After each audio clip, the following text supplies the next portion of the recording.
Assalamualaikum warahmatullahi wabarakatuh.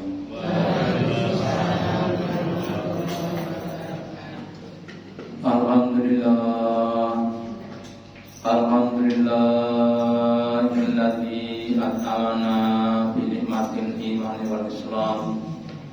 Asyhadu an la ilaha illallah wahdahu la syarika lahu wa asyhadu anna Muhammadan abduhu wa rasuluhu la nabiyya wa la rasula ba'da.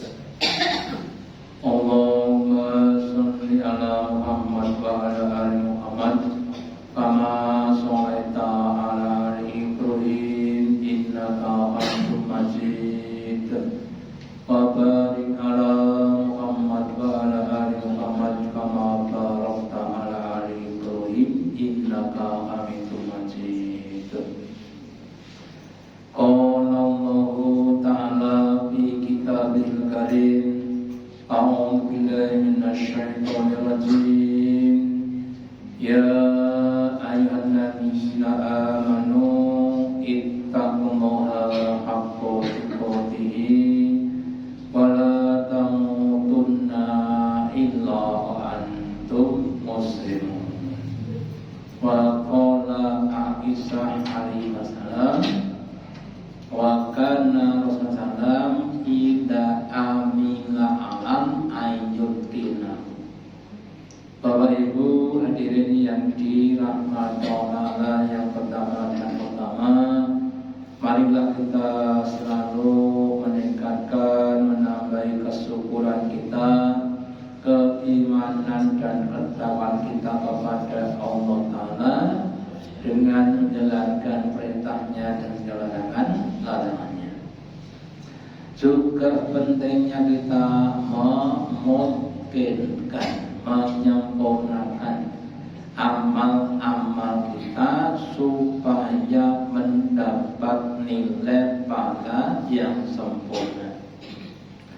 Aisyah istri Nabi berkata, wa kana Rasulullah dan Rasul inda amila amalan.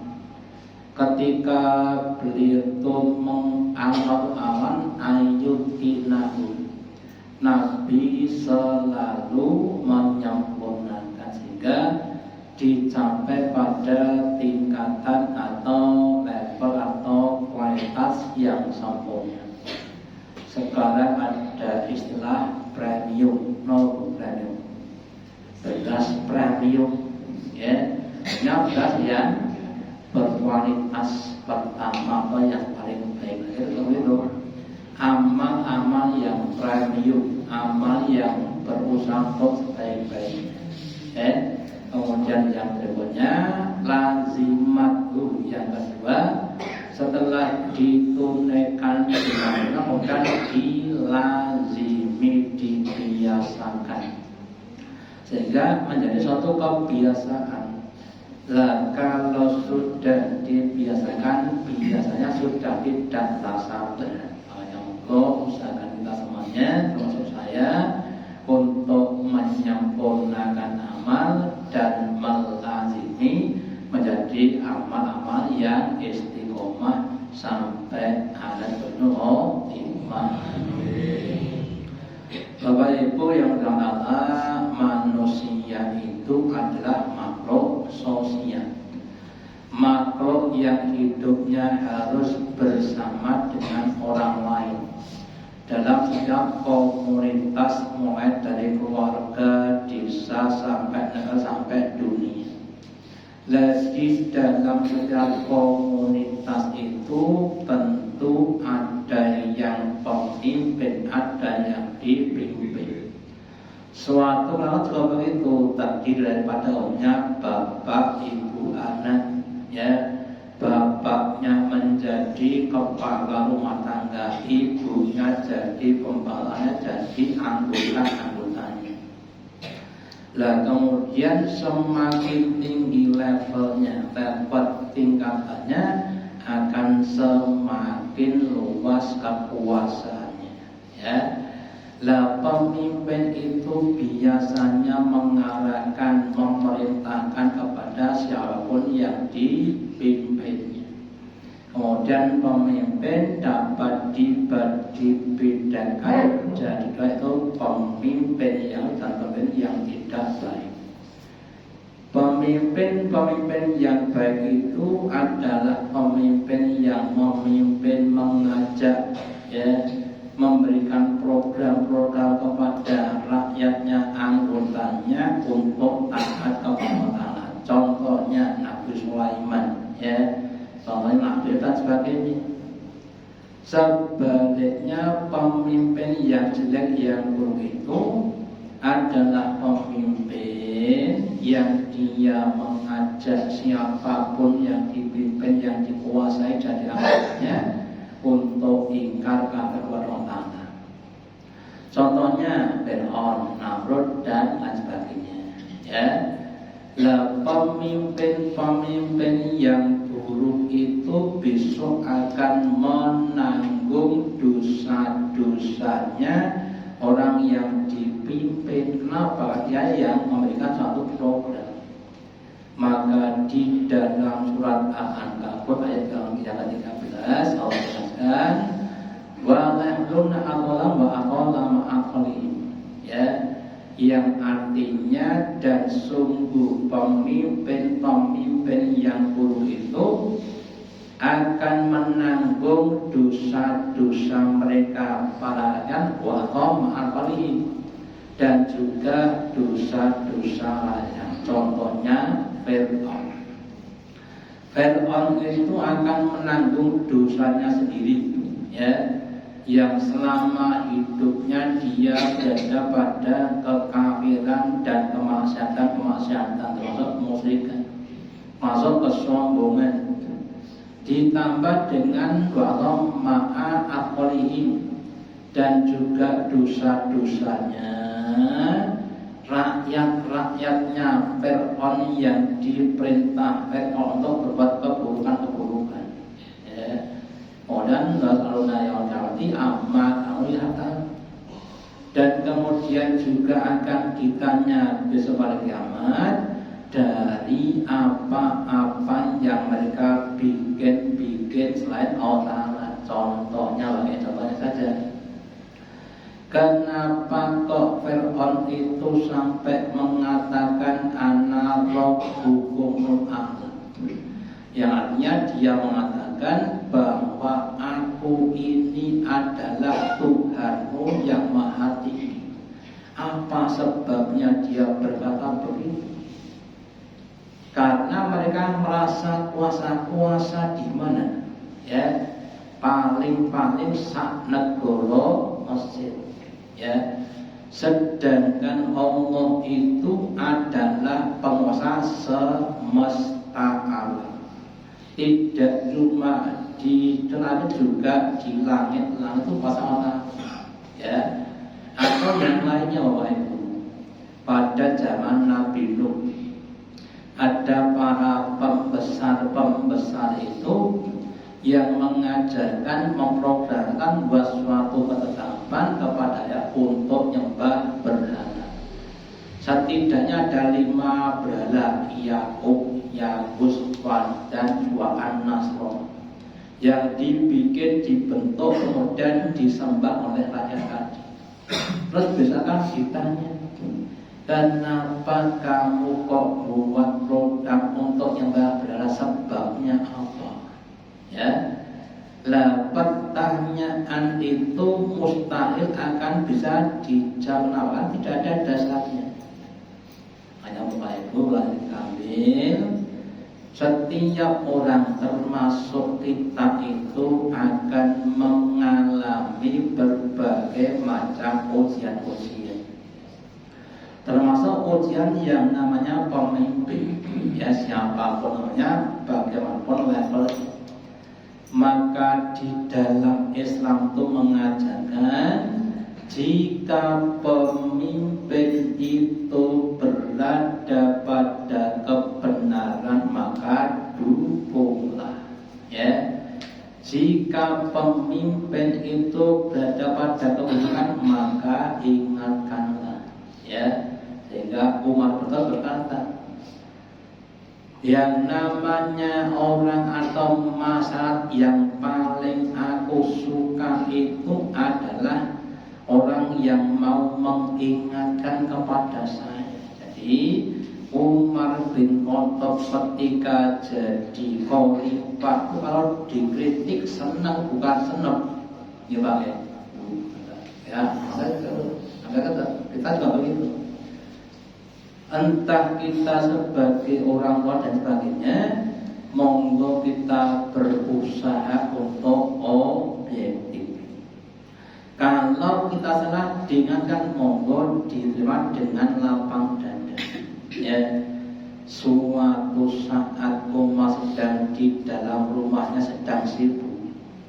Terus ada orang yang ngetuk pintu, dok, Assalamualaikum. Umar diam, tahu tapi diam sampai 3 kali diam.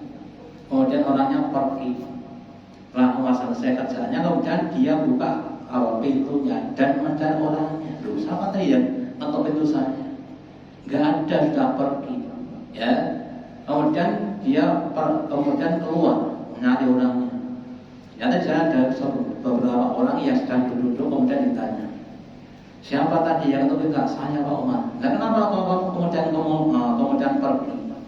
Karena Nabi bersabda bahwa mengetuk pintu itu maksimal 3 kali, bukan 10 kali, bukan saat dibuka ini kan kita. Ya, kemudian Umar menerima bahwa ini, gitu ya. Karena Bapak Ibu, yang kedua, memang sebaik-baiknya jihad itu adalah qaul haqi inda sultanin jair. Ya, sehebat-hebatnya jihad itu adalah ucapan yang benar kepada pemimpin yang jair, benar-benar yang menyimpang. Maka ketika Nabi Musa dan Harun diperintah ngomong, wahai Musa, idhab ila fir'auna innahu tagha. Kau berdua pergilah kepada Fir'aun karena dia sudah melampaui batas. Terus Nabi Musa kemudian takut, ya Allah, aku takut untuk menghina pada Fir'aun. Dia itu penguasa yang sangat-sangat kejam. Terus Allah Ta'ala berfirman, kamu jangan takut kepada dia. Ya, aku akan bersama kamu berdua selama kamu berdua ingat kepada Tuhanmu. Ketakutan kita kepada selain Allah itu insya Allah akan hilang ketika kita tuh diberumur ingat kepada Allah. Ya, ingat apanya? Ingat kuasanya Allah. Ya, ingat kayanya dan sebagainya. Makanya mau sama usahakan untuk mau saling mengingatkan, terutama juga kepada pemimpin kita yang sudah atau yang sedang menyimpang. Kemudian setiap orang itu akan dihitung tidak cuma amalnya, tapi juga sunnah-sunnahnya atau ajakan atau sunnah yang telah dia sunnahkan. Di dalam surat Al-Infitor ayat yang 5 mengatakan, alimat nasumma qaddamat wa akhirat. Besok pada hari kiamat itu setiap orang, kita Bapak Ibu, akan mengetahui apa yang dilakukan. Ya, tanggal sekian, jam sekian saya melakukan sholat maghrib dilanjut dengan apa itu pengajian. Itu tahu kita. Ya. Kemudian wa akhirat dan apa yang diakhirkan, yang disunahkan, yang diajarkan. Panjenengan kemarin sudah ajak-ajak orang untuk ngaji. delalah sing dijak kerso alhamdulillah. Jadi panjenengan mendapatkan pahala tambahan tadi, ya, atau panjenengan nanti di rumah kemudian menyampaikan kepada keluarga masing-masing, ya, kemudian dia mau, maka Anda panjenengan akan dapatkan tambahan tadi, ya. Sebaliknya, kalau orang berbuat keburukan juga begitu. Ada seorang pencopet, dia nyopet maka dia dapat dosa. Kemudian mendirikan sekolah nyopet. Dan saya dikasih tahu, sekolah nyopet niku latihane njupuk gotri diparingi oli ngangge ujung jari. Alas Pak, gotri apa bukan gotri? Gotri wes licin tambahi oli boleh. Oh, licin banget. Ini kan ujung jari. Nanti ya. Yang pacaran itu juga dompet gampang. Itu contohnya. Ya. Terus juga diterangkan juga dalam agama. Yunab pancano biyaunen lima kota apa? Setiap orang tua akan dinabakan, dikabarkan pada kiamat apa yang dia kerjakan dan apa yang dia akhirkan tadi. Maka kalau bisa Bapak Ibu, kita termasuk saya harus berusaha membuat perbuatan yang baik, kemudian diajarkan kepada orang lain. Disunahkan menjadi sunnah, namanya sunnah hasanah. Jangan sampai kita itu membuat sunnah yang sayyi'ah. Bahkan kadang-kadang kita tuh tidak ngerti, ya. Kalau orang tuh memperhatikan kita, makanya kita usahakan berusaha untuk berbuat kebaikan dan kita mensunahkannya. Maka dalam sebuah hadisnya Nabi sabda, man sanna fil islami sunnatan hasanatan. Barang siapa yang dia mensunahkan, mencontohkan, mengajak pada sunnah yang baik, fa'umila biha ba'dahu. Kemudian sunnah itu diamalkan orang setelahnya. Oh, Pak Fulan itu orangnya sergap ke masjid dan sebagainya. Oh, dan yang juga begitu. Kutiba lahu mithla ajri man amila biha. Maka akan ditulis, ditambahkan pada orang-orang yang beramal setelahnya. Contoh lagi, namanya Nabi Ibrahim AS, orang yang mensunahkan mengorbankan anaknya jadi korban. Maka setiap hari korban, kalau ada orang yang nyembelih korban, maka Nabi mendapat tambahan pahala. Ya, atau yang lainnya Bapak Ibu. Nabi Ibrahim itu ketika selesai bangun Ka'bah, terus diperintah Allah untuk apa? Untuk menyeru orang supaya haji di Baitullah. Ya, dia jalan ke selatan jauh, ya, nggak ketemu orang tapi tetap bengong. Ya, wahai manusia, hajilah ke Baitullah. Itu nggak jauh kan Bapak Ibu. Terus ke utara, ya sampai utara juga begitu.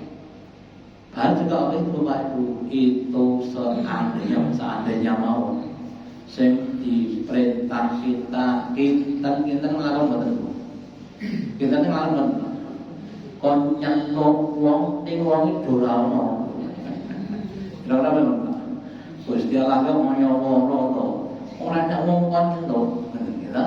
Tapi itu dilakukan Ibrahim. Ya. Setelah sekian ribu tahun orang yang mau datang ke sana antri sampai 20 tahun lebih. Sehingga setiap orang yang haji itu Nabi mendapatkan apa? Ampun para tadi. Ya. Terus sebaliknya wa man sanna fil sunatan sayatan. Barang siapa yang dia itu mensunahkan dan sunnah yang jelek, ya. Waktu nabiha baru kemudian ditiru orang-orang setelahnya. Kutiba lahim min wizri man amila biha. Maka itu ditambahkan padanya dosa-dosa orang yang pada setelahnya tadi. Anaknya Nabi Adam namanya Qabil. Dia adalah orang yang pertama kali membunuh orang, yaitu si Habil. Maka Nabi sabdakan, tidaklah seseorang yang terbunuh dengan zalim kecuali si Qabil itu akan bertambah dosanya. Kenapa? Tadi karena Qabil itu orang yang pertama mensunahkan sunnah membunuh tadi. Makanya kita semuanya harus hati-hati dalam perkataan dan perbuatan. Ada seorang bapak, nek ngendikan itu ngapunten okeh misuwe. Anaknya dalam itu, anaknya tiru dulu kali bapak tadi. Makanya yang jadi orang tua monggo utamanya kepada kita harus berusaha mencontohkan contoh-contoh yang baik, ya. Terus ya, kemudian juga di dalam surat An-Nahl, ya, ayat yang ke-25 katakan wa idza qila lahum, dan ketika ditanyakan kepada mereka madza anzartukum, apa yang telah diturunkan kepada kamu, qalu mengatakan asatirul awwalin. Mereka menyangka bahwa Quran itu hanya kisah-kisah orang-orang yang dulu, ya. Ibu memang sebagian dari isi Quran itu adalah kisah atau cerita supaya kita bisa ngambil pelajaran. Contohnya, ya, kisahnya Nabi Adam alaihissalam ketika di surga sudah dipersilahkan untuk makan apapun boleh kecuali satu pohon saja. Kita ngono bae kok yo ora iso boleh. Gitu saja kok tidak bisa. Bahkan dikatakan di surat At-Taha, walam najlu asman, kami Allah berkabar tapi kami tidak mendati jatuh tenanan. Sak toko, sak supermarket entuk digolek kabeh, kejaba mung tas kresek iki. Apa mboten Bu? Gampang. Ning setane nggodho, tas kresek kuwi isine kunci hak milik perusahaan. Kemudian tergoda, kita jangan mulai Bu. Sing halal, sing haram kira-kira kan tahu ya. Makanan yang diharam dan yang diharam kira-kira banyak mana? Banyak yang dihalalkan. Ning enten boten sing mangan sing haram. Enten betul. Ayo Bapak Ibu, kita harus waspada dengan godaan setan. Ya. Kemudian orang-orang yang berkata seperti itu, mungkin bahwa Anda sebagai cerita saja, itu akan menanggung dosanya dia plus dosanya orang yang ikut pada pemahaman tadi. Sehingga kalau kita cermati Bapak Ibu, ada orang-orang yang dia itu tidak mau menggunakan Quran, bahwa Quran sudah tidak dengan peradaban zaman. Quran ki wis kuno, ya. Sekarang eranya digital. Eranya apa? Eranya niku napa jenenge? Niku napa namanya? Revolusi industri 5.0, ya. Sudah tidak zaman Quran, ya. Sehingga mereka kemudian buat paham namanya sekularisme, paham yang memisahkan antara urusan dunia dan urusan akhirat. Ya, saudara Bapak sekalian, Islam itu tidak memisahkan dunia dan akhirat. Dunia itu sebagai penyebab, akhirat sebagai akibatnya.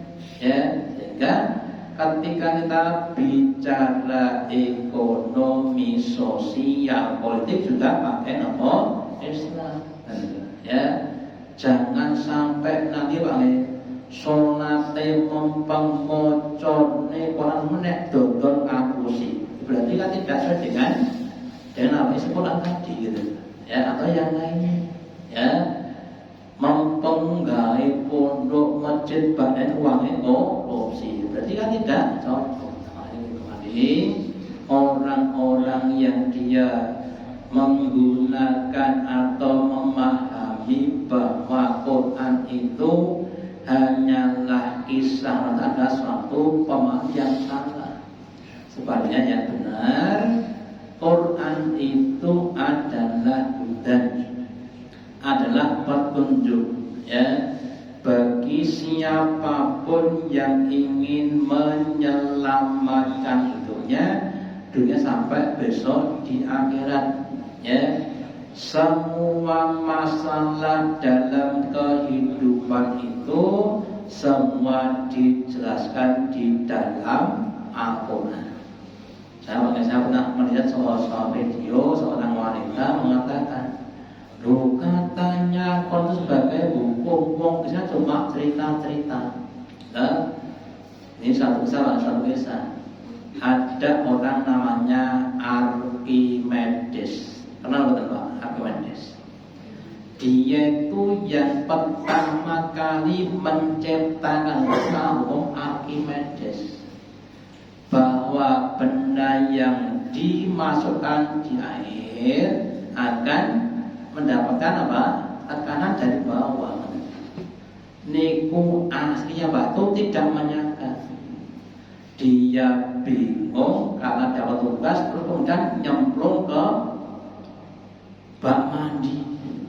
Ya, kemudian ada namanya tekanan dari bawah, baru dia berteori. Jadi Bapak Ibu, saya mau mengatakan dalam suatu kisah itu biasanya diambil suatu pelajaran atau teori, gitu. Ya, jangan ngomongin Nabi Musa dan Nabi Khidir naik perahu gratis, terus kapalnya banyak dilombang Nabi Khidir.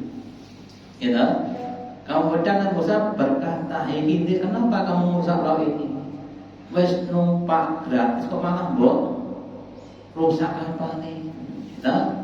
Terus dia berkata, "Ini karena nanti di sana itu ada penguasa yang akan merampas setiap kapal yang lewat. Lah ini saya lubangi supaya terlihat jelek, supaya tidak dirampas." Terus Bapak Ibu, apa pelajarannya?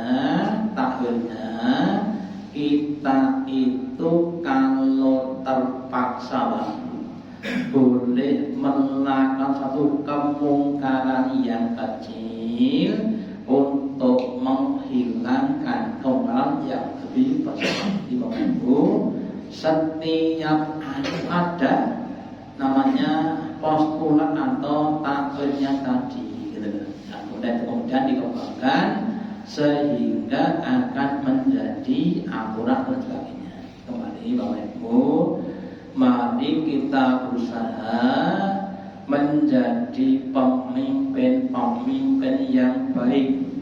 Nah, misalkan kullukum ra'in, setiap kalian itu adalah pemimpin dan akan dimintai tentang apa yang dipimpinnya. Dan semoga itu kita semuanya bisa menjadi pemimpin-pemimpin yang adil, mengajak siapapun yang kita pimpin kepada apa-apa yang diperintah oleh Allah, sehingga kita akan jadi pemimpin yang punya sunnah yang hasanah dan dari sunnah-sunnah yang sahihah.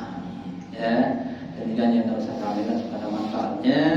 Allahumma taqabbal minna innaka antas samiul alim wa tub alaina innaka antat tawwabur rahim. Innaka amasiris subhanallahi wa bihamdika asyhadu an la ilaha illa anta astaghfiruka wa atubu ilaik. Wassalamualaikum warahmatullahi wabarakatuh.